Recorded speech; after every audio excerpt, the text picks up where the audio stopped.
Hello, and welcome back once again to Jeff Finnegan's Wake, the project where I, Jeff, read the book Finnegan's Wake to you one page at a time, one day at a time, put it up on the YouTube for all to hear. I'm in the woods.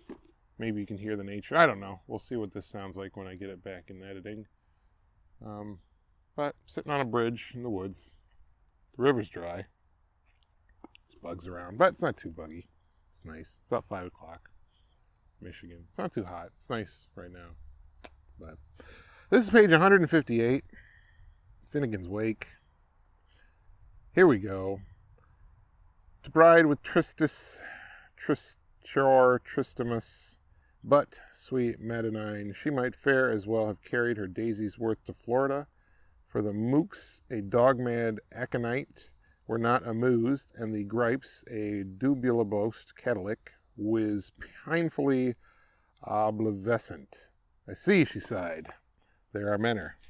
The sis of the wisp, of the sigh, of the soft zing, at the stir of the vergros o arundo, of the long one in mididius reeds, and shades began to glitter along the banks, greepsing, dusk unto dusk, and it was as gloaming could be in the waste of all peaceable worlds.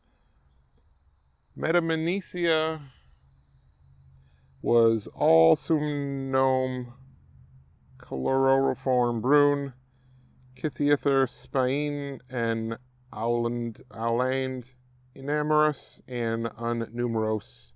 The moose had a sound eyes right, but he could not all hear. The gripes had light ears left, yet he could ill but see. He ceased, tongue and trit, and it was neversoever so dusk of both of them.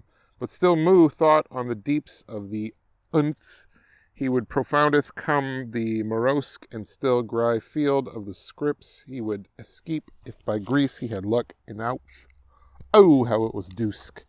From Valley Mararia to Grazia Plana, Dormamust echo, ah do, it was so dusk that the tears of night began to fall, first by ones and twos, then by threes and fours, at last by fives and sixes of sevens. For the tired ones were wrecking, as we weep now with them. Oh, par la pluie.